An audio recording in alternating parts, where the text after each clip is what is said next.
자, 여러분 독서 비문학 영역을 담당하고 있는 하진우 선생입니다. 국어과 팀장을 맡고 있고요. 여러분 오늘 세 번째 국어 선생님 만나고 계시죠? 1교시 때 얼굴이 외국인처럼 생긴 이창민 선생님. 외국인처럼 생겼어도 국어를 아주 잘합니다. 그 다음 2교시 때 얼굴이 엉망인 설정훈 선생님하고 수업을 하셔서 상당히 힘드셨을 거예요. 안구에 타격을 많이 입으셨을 겁니다. 그리고 저는 이제 독서 영역을 담당하고 있어요. 자, 우리 수업이 처음에는 선생님들이 막 이렇게 바뀌어가지고 들어오니까 정신이 없다라고 생각하시는 분들이 있을 수도 있습니다만, 한 분의 선생님이 수업을 하시게 되면은요, 특정 영역에 치우친 수업을 할 가능성이 상당히 높아져요. 자기가 편한 문학, 문법 이런 거 주로 가르치고 화법 작문이 상당히 중요함에도 불구하고 대충 이제 수업을 잠깐 하고 넘겨버리고 독서 비문학도 숙제로 내버리고 이런 수없이 많은 학원과 학교 선생님들이 계십니다. 그런 것들을 완벽하게 차단하기 위해서 각자 영역을 나눠 맡아서 수업하고 있다라고 생각해 주시고, 그 다음에 여러분들께서는 3시간이나 연속해서 국어를 들어보신 적이 별로 없으실 텐데요. 상당히 힘드실 거예요. 근데 외국인이 들어왔다가 얼굴이 엉망인 사람이 들어왔다가 뚱땡이가 들어왔다가 이러면 나름 버라이어티한 수업이 될 수 있습니다. 자, 그래서 힘들 내시고 저희들이 집필한 이 국어의 자격이라는 교재를 가지고 윈터 동안에 수업을 진행할 건데요. 바쁘게 가지는 않습니다. 대신 좀 많은 걸 전달할 계획이니까요. 그렇게 하시고 일단 저 뒤에 106쪽 한번 펼쳐볼까요? 106쪽을 보시게 되면 독서 비문학 영역이라는 것이 어떤 것인가라는 걸 알 수 있게끔 되어 있어서 오늘 이걸 풀 게 아니고 한번 보시라는 거예요. 도대체 국어 시간에 독서라는 것은 무엇일까? 라는 것을 설명을 지금부터 잠깐 드릴 겁니다. 자, 그거 지금 보시면 시도 아니고 소설도 아니고 이런 글들을 뭐라고 하는 글들이에요? 중학교 때 뭐라고 배우셨어요? 설명문, 논설문 이런 걸로 배우셨죠. 그래서 이거는 문학이 아니기 때문에 아닐 비자를 써서 비문학이라고 주로 통칭을 많이 합니다. 근데 이제 영역이 3개로 나뉘고 나서는 독서 영역이라고 이름이 바뀌었기 때문에 앞으로는 독서라고 받아들여 주시고요. 자, 그러면 이제 어디에다 필기를 할 거냐면 저 앞으로 가서 어떤 건지 한번 보셨으니까 70페이지로 갈게요. 자, 오늘은 70쪽, 71쪽까지만 딱 2페이지만 진행을 합니다. 첫날이라 많이 하지 않고 천천히 진행을 할게요. 자, 지금 여러분 맨 위에 정보의 확인 유형 옆에 약간 빈 공간이 있습니다. 거기에다가 독서 영역이란 어떤 것이다 라는 걸 조금 한번 적어 볼게요. 여러분 독서 영역은요, 좀 전에 여러분 106페이지에서 보셨던 건 한비자가 어쩌고저쩌고 하는 중국의 철학자가 등장해서 그 사람의 사상을 설명하는 인문 지문이에요. 자, 근데 인문, 사회, 과학, 기술, 예술 등의 5가지 영역에서 지문을 한번 시험을 보실 때 보통 4개 지문 정도를 뽑아냅니다. 자, 요렇게 해가지고 여러분이 풀어야 되는 문제는 15문제예요. 수능날 여러분 수능시험 국어 영역 치르실 때 총 몇 문제인지 알고 계세요? 혹시? 총 45문제예요. 그러면 이거 몇 분의 1이니? 3분의 1이네. 3분의 1. 아까 그 이창민 선생님이 담당하고 있는 영역이 이번 윈터 때는 여러분하고 소설 수업을 하시겠지만 원래는 화법, 작문, 문법이라는 1번에서 15번까지 영역이에요. 그 다음에 제가 담당하고 있는 영역이 16번에서 30번까지 독서 영역. 그 다음에 얼굴이 엉망인 선생 설정훈 쌤이 담당하시는 영역이 31번에서 45번까지 문학입니다.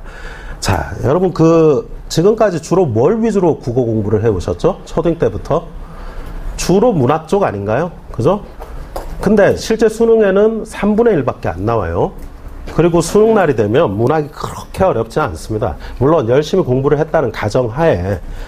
근데 이 독서 영역이 말이에요. 매년 수능에서 학생들을 괴롭혀요. 항상 가장 고난이도 문제, 국어에서 가장 어려웠던 문제가 포함되는 영역이 바로 독서 비문학 영역. 제일 많이 틀리는 10문제를 위에서부터 이렇게 쭉 뽑아내게 되면 10문제 중에 6, 7문제가 독서 비문학 영역일 때가 상당히 많습니다. 자, 왜 그러냐면 시나 소설은 여러분이 열심히 공부를 해두시면 그 지문을 새로 쓸 수는 없거든. 그래서 공부했던 지문이 그냥 그대로 나온단 말이에요. 근데 독서 비문학 영역은 아무리 열심히 공부를 하셔도 수능 당일날 처음 보는 글을 만나시게 됩니다. 한 번도 봤던 적이 있는 글이 나올 수가 없어요. 새로 써서 내는 것이 원칙이기 때문이죠. 자, 도대체 니네 이거 한번 봐봐라. 인문사회는 무슨 영역이냐면 쉽게 말하면 사회탐구 영역이다. 과학기술은 과탐 영역이고 예술은 음악이니 그림이니 이런 거 가지고 문제를 내거든. 국어 시간에 배울 수 있는 것들인가? 국어 시간에 절대 못 배워요. 근데 도대체 왜 수능에서 3분의 1이나 되는 영역을 요놈들을 가지고 지금 테스트를 보냐 이 말이죠. 대학을 가는 이 중요한 시험을. 자, 그 이유는 독서 영역은 여러분의 독해력을 측정하는 영역이기 때문입니다.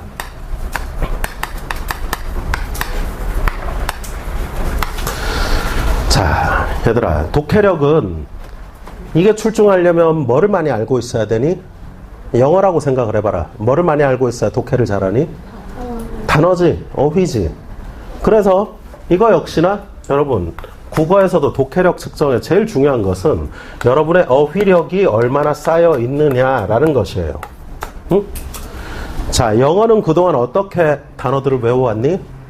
애플, 사과, 애플, 사과 이러면서 어딩 때부터 배웠잖아. 어린이집 다닐 때부터. 그래가지고 단어를 많이 알게 되어서 이제는 긴 문장도 읽어낼 수 있게 되는 거지.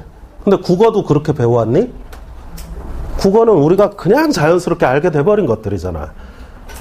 부모님과의 대화, 친구와의 대화, 책 읽기, TV 보기 이런 걸 통해서 자연스럽게 어휘들을 쌓아오신 거거든요. 사실은 국어의 어휘는 태반이 독서량에서 나와 있어요. 독서를 많이 했던 학생들은 어휘력이 출중하고 당연히 독해력이 좋습니다. 자, 지금 무슨 말을 할 건지 뻔히 느낌이 오시죠? 책만 읽으란 얘기 할 것 같지? 자, 근데 얘들아, 정말로 책을 니네가 좀 많이 읽었으면 좋겠다만 실제 내년에 고1이 되셔가지고 학교 생활을 해보시면 학교 숙제, 학원 숙제, 봉사활동 이러면서 정말 일주일이 정신없이 지나가게 되고 책을 좋아할지라도 읽을 시간이 부족해요. 실제 독서를 그렇게 많이 할 시간이 나오질 않습니다.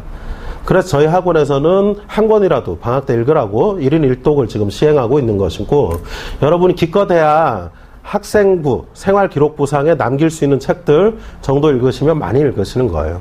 더 많이 읽으시기를 저는 원하지만 현실이 그걸 따라주질 않습니다. 자, 그러면 지금 보세요. 우리의 독서량이 좀처럼 더 늘지 않는다면 앞으로 여러분이 가지고 있는 어휘력이라는 것이 매일 책을 읽고 공부를 한다고 해도 이 정도 수준으로 조금 향상이 되실 수는 있어요. 고1, 2, 3 이러면서 조금씩 좋아지긴 할 거예요. 조금씩. 그냥 내버려두고 산다면, 지금처럼 산다면.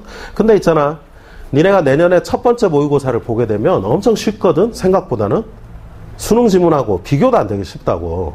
그래가지고 어려서 책 좀 읽었던 애들은 말이에요, 국어 공부를 별로 한 적도 없는데도 1등급을 받아. 처음엔 놀란다고. 응? 내가 뭐 했다고 1등급이 나오지? 처음에는 긴가민가 하다가 다음 시험 봤는데 또 1등급. 헐, 내가 국어의 신이었네 이러면서 말이에요, 깝치고 수학, 영어 공부에만 매진하고 국어 공부를 덜 하게 되죠. 특히 이과 애들은 더 심하고요. 그러면서 자기는 모르는 중인데 처음에 모의고사에 나오는 어휘는요, 모의고사의 어휘, 수능의 어휘는 점점 처음에는 조금 낮았을지 몰라도 기하급수적으로 난이도가 올라가게 됩니다.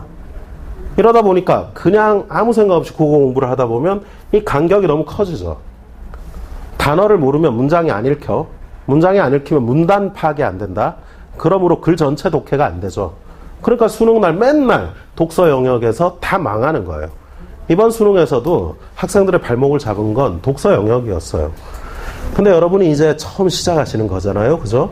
그래서 제가 알려드린 대로 하시면 현재 고3들처럼 안 되실 수 있어요. 우리 학원은 고3이 가장 많은 학원인데, 국어과에서는 왜 국어과에 고3들이 이렇게 많이 밀려드는가? 처음엔 이랬다가 나중에 2학년, 3학년 될수록 지문 난이도가 올라가니까 성적이 떨어지거든. 그러니까 아유, 안 되겠다 해가지고 학원들을 다니기 시작하는 거예요. 그걸 저는 미리 차단해 드리고 싶어요, 여러분들한테.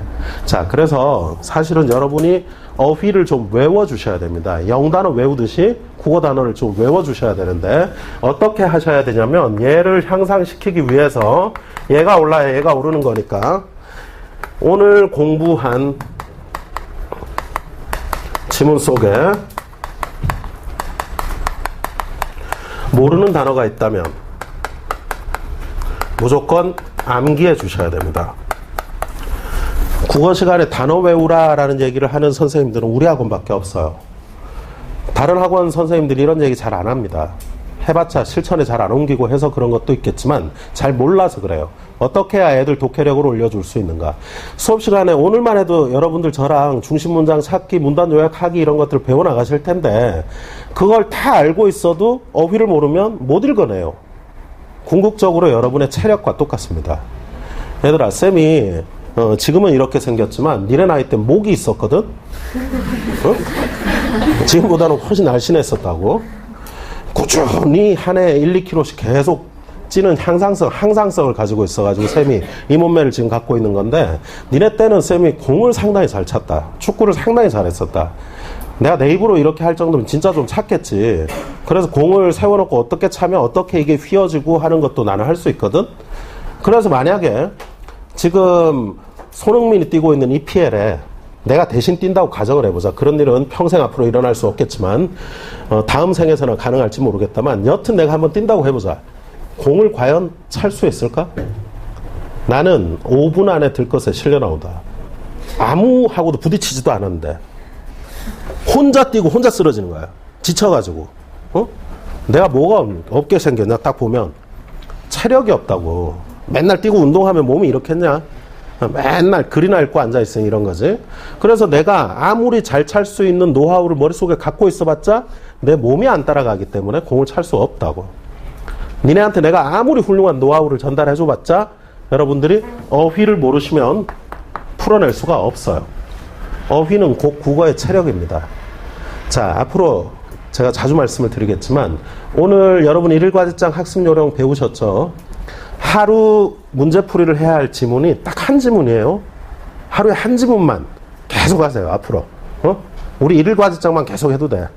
그거를 하시면서 하루에 내가 공부한 지문 속에 모르는 어휘가 있으면 몇 개 있을 텐데요. 그거를 외워나가세요. 우리 1일과제장은 고1부터 시작해서 고3까지 점점 난이도가 뒤로 가면서 올라가고, 계속해서 여러분들이 단 한 문제도 겹치지 않고 고3까지 1만 문제 이상을 풀게 만들어져 있어요. 충분한 분량이지? 응? 지금 하루에 50문제씩 이렇게 안 풀어도 된다고. 대신 하루에 한 지문을 풀더라도 모르는 걸 꺼내서 외워줘. 부탁이다, 얘들아. 누구를 위한 부탁이지? 여러분들 위한 거예요. 니네들이 그렇게 하면 니네가 보답을 받는 거지. 자, 요거 말씀으로 오늘 수업 시작을 했고요. 자, 간단하게 들어가서 오늘은 71쪽까지 한다고 말씀드렸습니다. 70페이지를 먼저 한번 읽어볼게요. 자, 스텝 1 유형 정리 밑에 보시면 핵심 정보의 확인이라고 되어 있습니다. 자, 70페이지에 있는 11챕터가 말이에요. 정보의 확인 유형이에요. 밑에다가 이렇게 쓰라. 정보의 확인 유형이라는 것은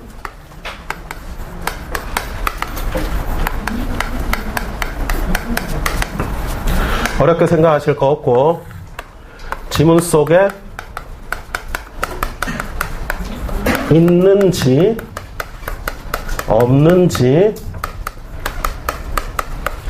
찾아서 확인하는 것이다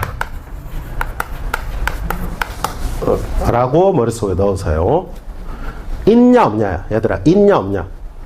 국어에 답은 다 어디 들어있다고 알고 있니? 다 지문 속이지. 근데 왜 틀리나? 지문 속에 있는데 찾아서 확인하는 스킬이 지금 좀 부족하시기 때문이거든요.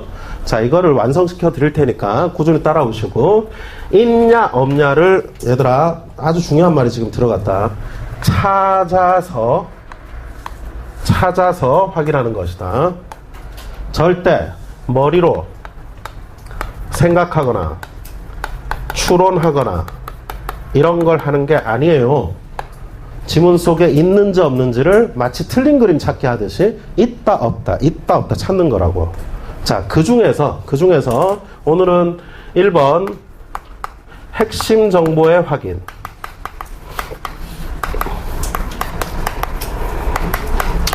자, 어렵게 생각하지 마시고 핵심 정보의 확인은요, 첫째 줄 1. 성격. 그 밑에 첫째 줄 오른쪽 끝에 핵심 정보 이꼴 뭐겠어? 이게 곧 주제입니다. 그냥 주제를 파악하라는 것이구나 라고 생각을 하세요. 주제 파악. 자, 근데 얘들아, 실제 독서 비문학 문제에서 윗글에 주제로 옳은 것 이런 문제는 안 나온다. 주제라는 단어를 쓰지 않는다. 문제에서 어떤 말들을 쓰냐면 이런 말들을 쓰죠. 글 쓴 이의 취지로 옳은 것, 글 쓴 이유, 그 다음에 윗글의 제목으로 옳은 것 다 안 써도 돼. 니네는 밑에 보면 노란색 네모 칸 안에 보면 문제들이 딱딱딱딱 붙어있지. 진한색 글씨로 되어 있죠. 걔네들한테 동그라미 한번 해보세요. 윗글의 중심 화제, 취지, 집필 의도, 제목, 핵심 질문, 표제, 부제, 결론 뭐 이런 말들이 들어가 있죠.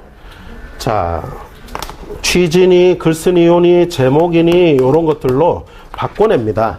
하지만 주제를 파악하라는 거예요. 얘들아, 글의 주제는 몇 번째 문단 안에 들어있게? 첫 문단이다. 마지막 문단에 요약 정리가 될 때도 있지만 마지막 문단이 없는 글들이 많아. 응? 선생님, 그게 무슨 말이에요? 맨 밑에 있는 게 마지막 문단 아니에요? 자, 그런 게 아니고요. 큰 A를 첫 문단에서 설명한 이후에 기역, 니은, 디귿 한 문단씩 나눠서 설명하고 툭 끝나버린다면 전체를 요약 정리하는 문단이 없는 거죠. 자, 이렇게 되는 글들이 꽤 있기 때문에 첫 번째 문단이 정말 중요해요. 자, 오늘은 첫 문단 독해법을 하지는 않습니다. 이건 다음 시간에 할 건데요. 오늘 하는 문단 요약법이나 일맥상통하는 거기 때문에 오늘 잘 좀 배워주시고 첫 번째 문단만 잘 읽어보셔도 주제를 대부분 파악할 수 있다는 걸 다음 시간에 확인을 한번 해볼 겁니다. 자, 그래서 어디에다 밑줄 그을 거냐면 이 해결 방법 밑에 마지막 줄 첫 문단과 마지막 문단 요약하는 게 있다면 끝 문단에 중심 문장을 찾아야 된다면 쉽게 풀리는 경우가 있다. 많다. 아주 쉬워요. 실질적으로. 여러분들은 힘들어 하시지만 생각보다는 아주 쉽습니다. 거기에 밑줄 쭉 그으시고 밑에 거 세부 정보의 확인은 다음 시간에 합니다. 자, 오른쪽으로 바로 넘어가서 1번 확인 문제 풀이에 들어갈게요.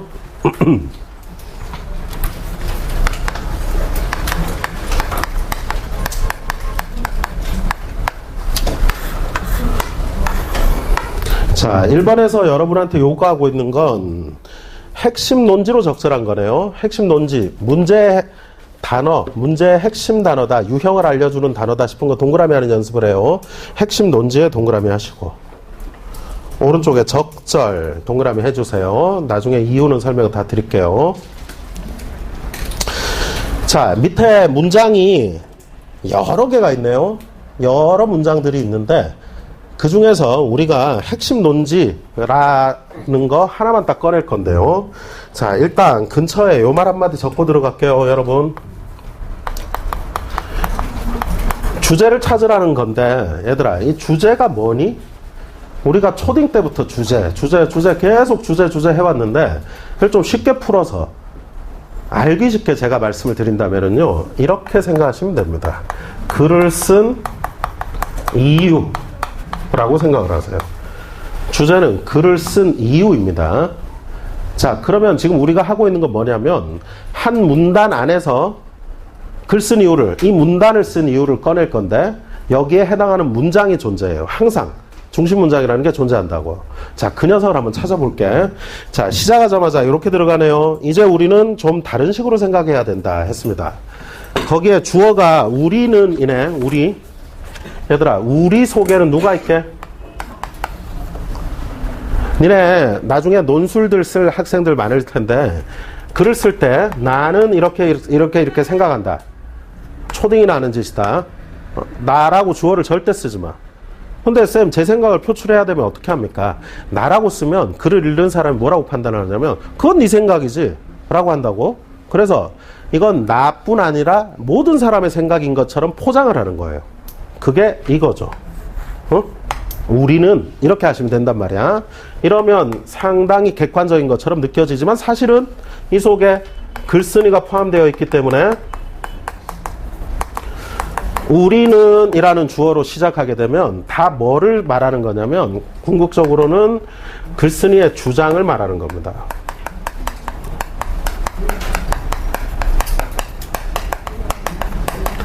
글쓴이가 자기 주장을 표출할 때 우리는 어쩌고 저쩌고 한다고.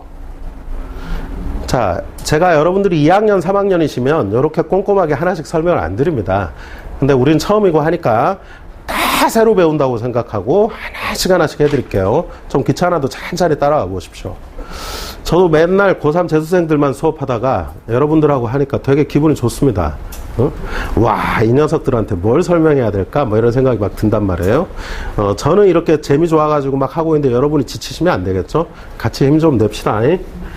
니네 지금 하고 나가지고 한 며칠 됐을 텐데 오늘도 아침에 올 때 어떤 기분이 들었니? 가슴에 시옷 비읍이 생기지 않았나? 이런 씨발 월요일이다. 아유, 촬영 중이지. 쌤이 욕을 많이 해서. 근데 말이야, 그건 나도 마찬가지거든. 아침부터 차 막히고 막 짱내면서 온다고. 그래가지고 이제 좀 적응될 때쯤 하면 금요일이 와. 금요일 되면 와 이러면서 집에 가고 싶어가지고 막 조퇴증 끌어달라고 난리들이거든. 여튼 말이야, 금요일 되면 내일이 토요일 일요일이니까 쉴 수 있어서 좋아해. 그러다가 또 월요일 되면 시옵비옵 하고 또 온다고. 적응될만 하면 월요일. 이게 몇 번 반복되고 나면은요 윈터가 끝나요. 자, 여러분, 고3이라는 것은 아주 멀게 느껴지죠, 지금 여러분 입장에서. 근데 있잖아요, 사실은 멀지 않습니다. 한번 생각해봐요. 중학교 1학년 입학 갓 하시고 나서 지금 벌써 졸업을 앞두고 계시는데요. 이 3년이라는 시간이 아주 더뎌요. 순식간에 지나갔지? 니네들도 순식간에 고3이 될 것이다. 왜? 이 저주에 가깝니? 그런 의미가 아니고, 응? 왜 우리 학원에서 밥 먹을 때도 손에 단어장 쥐고 줄 서라 하면서 막 이런 것들을 시키니까 니네는 도대체 뭐야 하면서 들고 나오긴 했는데 읽지도 않고 맨 앞에 나가는 놈 정말 짜증나지, 안 그래? 지가 1등이야. 맨 앞에 가서 밥을 받아야 돼. 읽을 시간도 없는데 들고 와. 가서 바로 밥 받아서 들어가지. 이런 애들도 있는데 왜 들라고 할까? 자, 제가 잠깐만 얘기를 드리면은요, 우리 고3 재수생들이 말이에요, 정말 가혹하고 치열하게 공부를 하거든요. 인생을 걸고 시험을 봐야 되기 때문이거든. 꼭 니네 모습인 거 아니니. 걔네들이 이런 애들이 있다고. 재수생들인데 이제 질문을 하러 오잖아요. 질문을 하러 온 웬 남학생이 입에서 양파 냄새를 막 풀풀 풍기면서 질문을 하는 거야. 그래서 야, 왜 이렇게 더럽게 질문을 하냐 임마. 이빨 좀 닦고 질문해라. 이빨 좀 닦으면서 공부하면 안 되겠냐 했더니, 쌤 죄송합니다, 제가 있잖아요, 이빨 닦는 시간이 너무 아까워서 집에 가서 한 번만 닦아요, 뭐 이런 얘기도 하고. 취지는 이해가 되는데 상당히 더러운 새끼죠. 여학생들도 입술이 바짝바짝 말라가지고 입술 부르터가지고 막 온다고. 야, 립글로스를 좀 바르든지 물을 좀 많이 마셔라. 겨울에 많이 마셔야 된다 하면 요 밑에 층이 뭐 하는 층이냐? 재수 종합반이거든. 재수생들이 지금 벌써 들어와 있다고. 니네랑 똑같이 지금 시작을 했어, 선행반. 근데 걔네들 같은 경우 여학생 화장실이 좀 좁아요, 작아요. 줄을 막 선다고. 걔가 이런 말을 하는 거야. 물을 많이 마시면 화장실을 자주 가야 돼서 그 시간 동안 공부를 못 합니다 라고 얘기를 하죠. 제가 지금 얘기했던 이런 학생들은 드문 애들이 아니에요. 상당히 많습니다, 밑에. 자, 얘네들은 왜 이렇게 치열하게 공부할까? 응? 한번 실패를 해봤거든? 한번 해보고 나니까 이건 다시는 못하겠거든? 안 그래도 지금 365일 더 해야 된다는 것 자체가 인생의 무게인데 다시는 또 실패하면 안 되는 거 아니야. 1분 1초를 아껴가면서 공부한다고. 재수생들 뿐 아니라 고3들도 말이에요. 오늘 하루 공부할 계획을 플래너에 쫙 짜줘. 이거를 다 못 해내면 어떻게 하게? 니네들은 내일 해도 되겠지. 근데 얘네들은 내일 할 공부도 너무 많기 때문에 오늘 안에 끝을 내야만 해요. 그러다 보면 잠을 줄여야 합니다. 그러니까 늘 수면 부족에 막 이렇게 쌓여가지고 사는 거지. 그러니까 요령이 생기기 시작해. 어떻게 요령이 생기냐면 내가 인간답게 10분이라도 더 잠을 자려면 내가 오늘 해야 할 공부를 짧은 시간 안에 끝을 내야만 되는 거지. 주어진 시간 안에 내 공부를 끝을 내려면 어쩔 수 없이 밥을 먹으려고 줄을 섰을 때도 단어장을 손에 쥐게 되고 버스를 타고 있을 때도 휴대폰이 아닌 책을 손에 쥐게 되는 거예요. 여러분들한테까지 그런 거를 지금 시킬 생각은 없지만 왜 이렇게 시키고 있냐면 습관을 좀 미리 들이시라는 겁니다. 어차피 해야 할 공부들을 미리 해놓고 나면 나중에 놀 시간이 많아지지 않나? 응? 영단 암기니 뭐니 이런 게 귀찮고 하셔도 여러분이 공부하시는 장소만 바뀔 뿐이에요. 내가 교실에서 공부하다가 밥 먹으러 줄 서서 공부를 하고 있는 중이지. 자, 이게 상당히 답답한 느낌이 드시겠지만 학원 와서 배우실 수 있는 게 이런 것들도 있습니다. 저 친구 잠 좀 깨워봐라. 태훈아 가서 발로 차버려라. 차라고 이 새끼야 가서. 촬영하고 있는데 이러면 안 되죠. 저 친구도 여러분처럼 고1 때부터 제가 저 뒤에 촬영하는 친구 안 봤대요. 얼굴 못생겼으니까. 저 친구도 제 제자예요. 저렇게 이렇게 우리가 사이가 이렇게 될 줄 몰랐지만 어느새 군대까지 갔다 와가지고 우리 조교 역할을 하고 있습니다. 일과제장 여러분 풀고 있는 그거 만드는데도 많이 일조를 했고요. 여러분들도 언제 저희랑 또 이렇게 하게 될지 모르지만 세월이 순식간에 지나가요. 잊지 마세요, 여러분. 지금 시간이 아깝습니다. 지금 여기 학원 내 스스로 결정해서 내가 가고 싶어서 온 사람 손 들어봐. 오, 독특한 친구들이 있구나. 보통은 어떻게 해요? 부모님이 야 결정했어 들어가 하잖아요. 그렇게 끌려가듯이 지금 온 거지. 하지만 왔으면 스스로를 바꿔. 응? 바뀌어보자. 바뀌어가지고 우리 편하게 1학년을 달리자. 그렇게 해가지고 니네는 요 밑에 층에서 공부 안 하게 만들어줄게. 반드시 3년 안에 더 좋은 대학을 갈 것이다 우리는. 자, 시작할게요. 한참 다른 얘기를 드렸는데요. 1번부터 보겠습니다. 자, 이제 우리는 좀 다른 식으로 생각해야 된다라고 주장이 들어갔어요. 근데 너무 추상적이죠. 뭘 어떻게 다른 식으로 하라는 건지 잘 모르겠습니다. 그래서 이게 중심 문장이 되기는 어려워요. 근데 오른쪽에 뭐라고 나오냐면 같은 민족이기 때문에 차별해서는 안 된다는 논리는 유감스럽게도 다른 민족이라면 차별해도 괜찮다는 길을 열어두고 있다. 문장이 상당히 깁니다. 주어가 뭐죠? 주어가 한 단어가 아니네. 같은 민족이기 때문에 차별해서는 안 된다는 논리. 여기까지가 주어네. 길게 동그라미 한번 해볼래? 좀 귀찮아도 길게 동그라미를 딱 해봐요. 그리고 유감스럽게도 다른 민족이라면 차별해도 괜찮다. 차별해도 괜찮은 건 좋은 게 아니지. 부정적이지. 차별해도 괜찮다. 세모.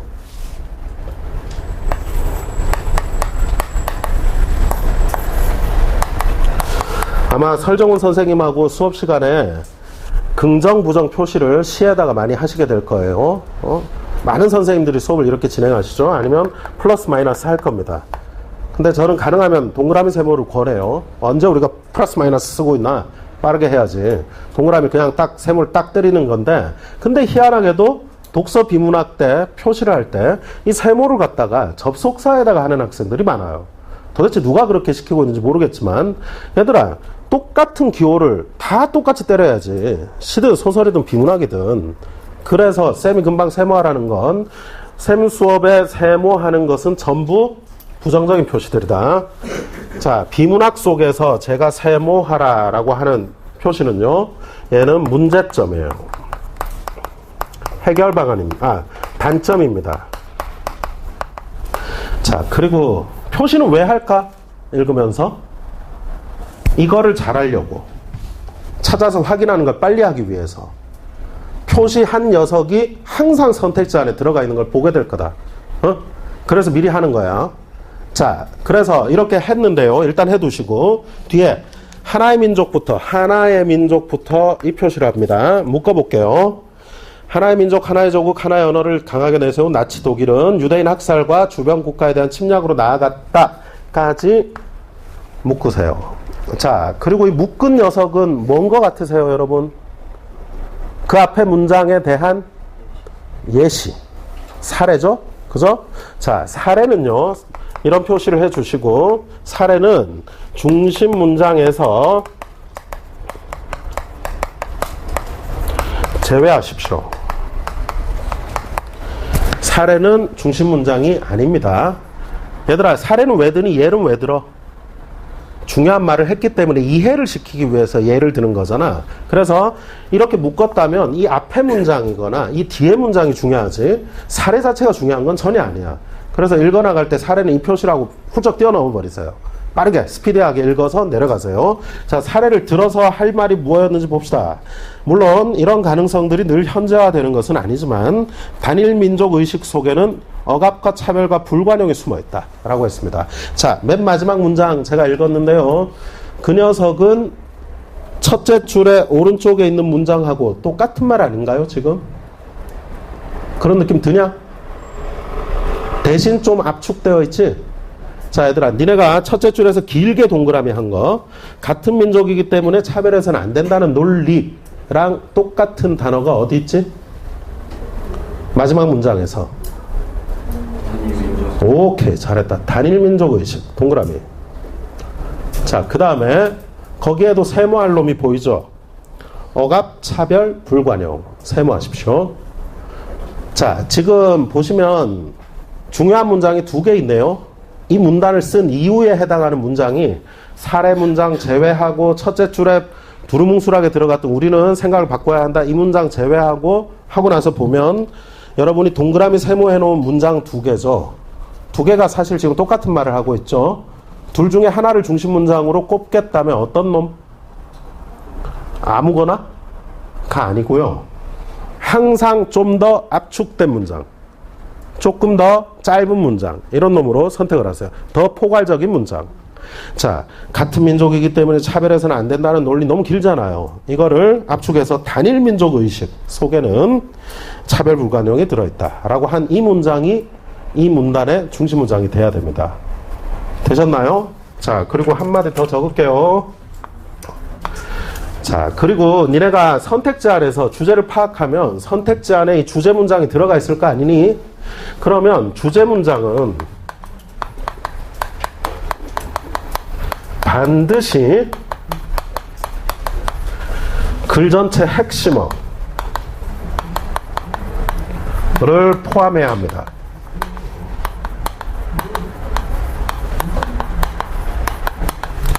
주제 문장은 핵심어가 무조건 있어줘야 되고 이게 그 문단의 주어다. 주어. 문단 전체 주어. 글 전체 주어.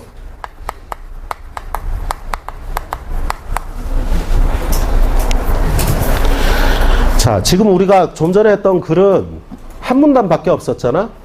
그 안에서 주어다 싶은 단어는 어떤 단어지? 좀 전에 1번에 네모박스 안에 주어다 싶은 단어 동그라미 해놓은 단어잖아. 단일민족 의식. 그죠? 이 단어를 쓰지 않으면 주제 문장이 될 수 없다고. 자, 밑에 1, 2, 3번 선택지가 보이네. 어떤 놈이 그 단어를 쓰고 있니? 2번이 무조건 정답이다. 자, 2번에 동그라미 해보자. 단일민족이라는 의식. 동그라미 핵심어니까. 그리고 옆에 지나치게 강조하는 것은 바람직하지 않다. 세모. 바람직하지 않다. 세모. 자, 결국 여러분 위에 체크했던 거랑 똑같은 표시가 되네요. 그죠? 자, 1번부터 확인 다시 합니다. 1번. 나치의 민족주의에는 유대인에 대한 억압이 숨어 있죠. 하지만 이건 사례일 뿐. 이게 글 쓴 이유는 아니잖니? 틀렸네. 이해됐니? 자, 3번. 민족의 단결의식을 고취하는데 단일민족의식은 유용하다. 단일민족의식에 대한 부정적 입장이었잖아요. 유용하다고 할 리가 없지. 유용하다를 그으세요. 자, 그 다음에 제가 여러분 습관 하나 바꿔드리고 싶은 게 있는데요. 한번 적어봅시다. 시간이 바쁘네.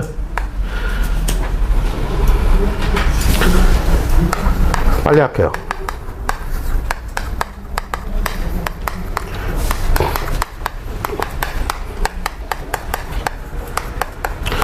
자, 제가 왼쪽에 동그라미 한 건 문제 유형을 알려준다 싶은 단어에 동그라미를 하는 겁니다. 내용 일치 유형이다 라고 옳은 것은 동그라미를, 틀린 것은 여러분 안 놓치려고 동그라미 하는 학생들 많은 걸로 알아요.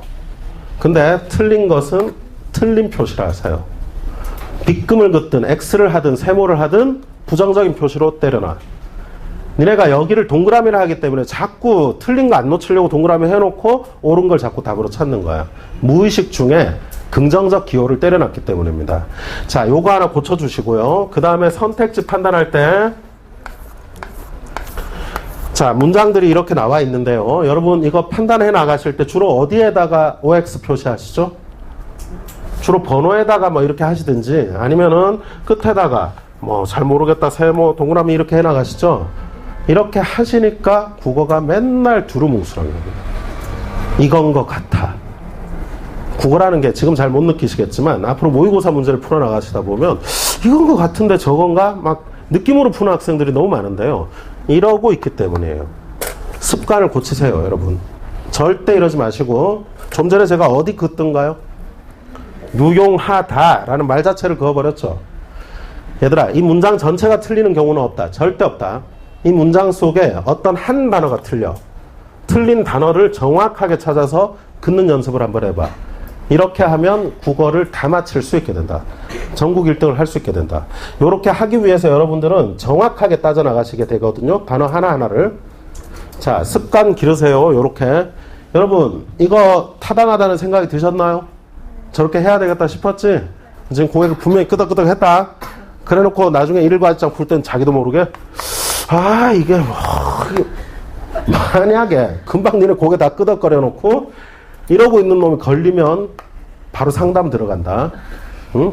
저랑 상담하시고 나면 그 다음날 남학생 머리를 빡빡 깎고 옵니다.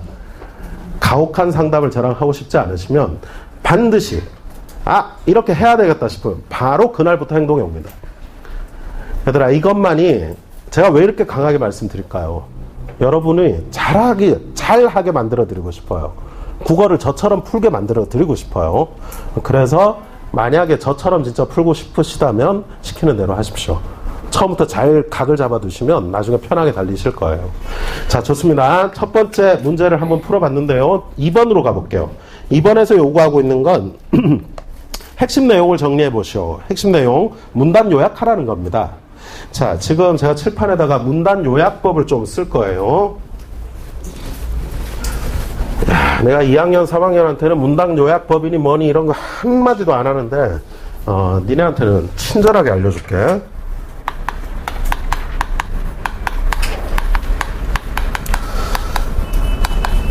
국어 성적이 급속도로 오르는 많은 학생들이 문단 요약을 강추합니다.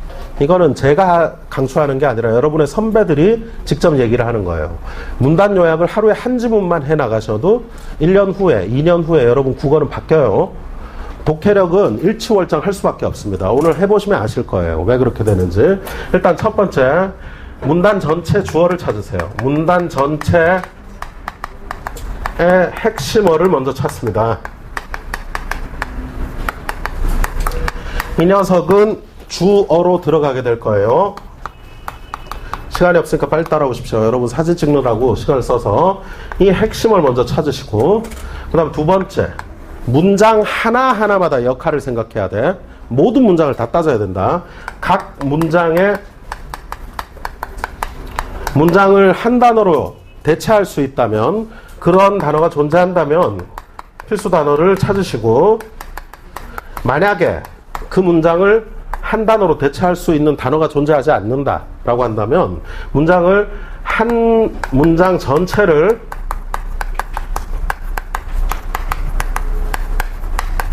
압축할 수 있는 단어, 요약하는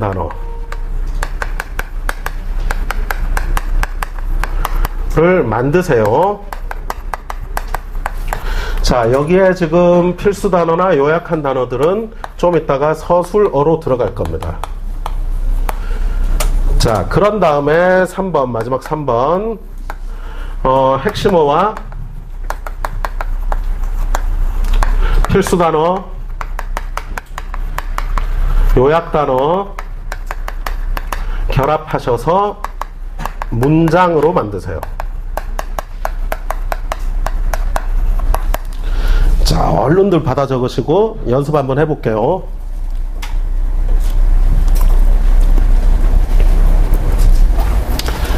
그냥 이걸 말로만 해도 될 것 같은데 니네 잊어버릴까봐 한번 쓰게 했다. 자, 2번에서 이걸 하기 전에 또 하나 노하우를 알려드립니다. 2번 밑에나 위에나 적어두세요. 정의 하는 단어는 핵심어.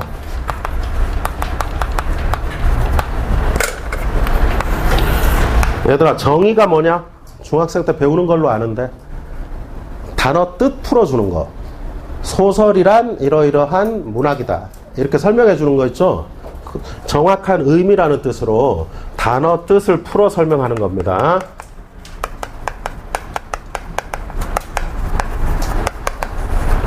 여러분, 근데 생각 한번 해보세요. 한 문단에서 단어 뜻풀이를 왜 해줄까? 이 단어를 모르면 이 문단 전체를 읽을 수 없다고 생각하기 때문에 정의까지 해주는 거거든. 그래서 따지고 자시고 할 거 없어. 중간중간이든 첫 문단이든 정의한다 싶으면 무조건 동그라미. 핵심어야. 쉽게 하자고. 자, 그래서 보세요. 바로 갑니다. 공포증이란 특정 대상에 대한 과도한 두려움으로 그 대상을 계속해서 피하게 되는 증세를 말한다. 여기까지가 뭐니? 공포증이란 이러이러한 것이다. 이러이러한 증세다. 단어 뜻을 풀어줬죠. 정의했죠. 어디에다 동그라미 할까?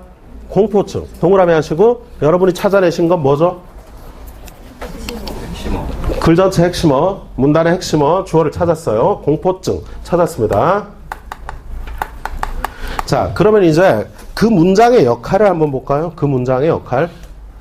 사실은 이것까지 안 써도 되는 건데 괄호를 일부러 2개 만들었는데요. 그 문장 자체의 역할을 본다면 첫 번째 문장의 필수 단어라고 할 수 있는 건 이미 공포증으로 빼냈고, 그 녀석의 역할을 본다면 얘는 개념, 공포증의 개념, 정의, 의미, 뭘 쓰셔도 상관없어요. 자, 이게 첫 번째 문장입니다. 두 번째 문장은요? 특정한 동물, 등이, 자, 쌤 금방 어떻게 할 때? 열거하는 단어는 쌤처럼 그냥 읽어도 상관없다. 하나도 안 중요하다. 등은 이렇게 그냥 읽어버려. 빠르게. 등은 공포증을 유발하는 대상이 될 수 있다 했는데 그 문장에서 핵심 단어는 유발하는 대상이네. 이거는 따로 만들지 않아도 핵심으로 꺼낼 수가 있네요.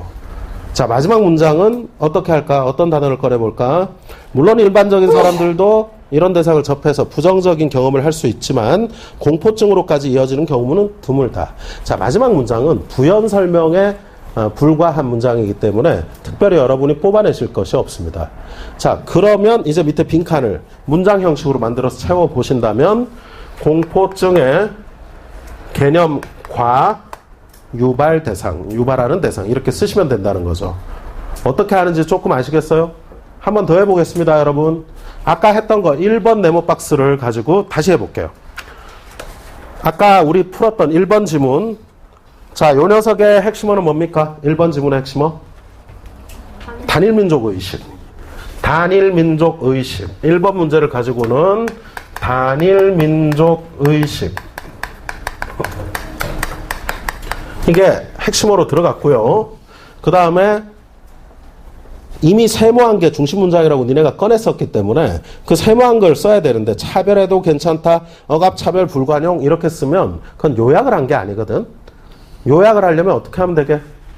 쌤이 알려줬는데 이미 세모는 문제점이라고 썼지.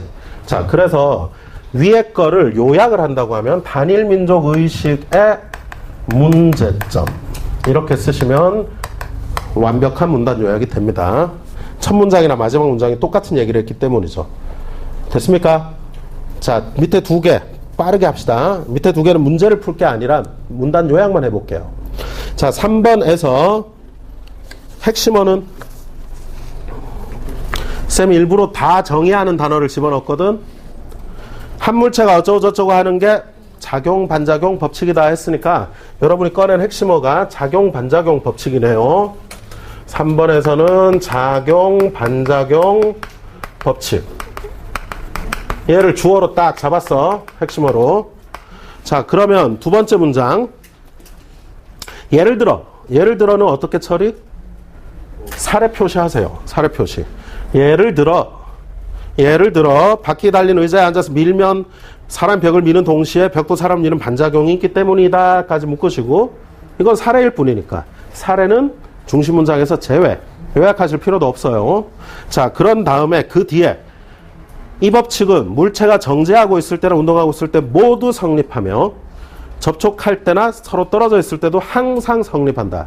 제가 어디에 힘을 주어서 읽었습니까? 서술어 부분이에요.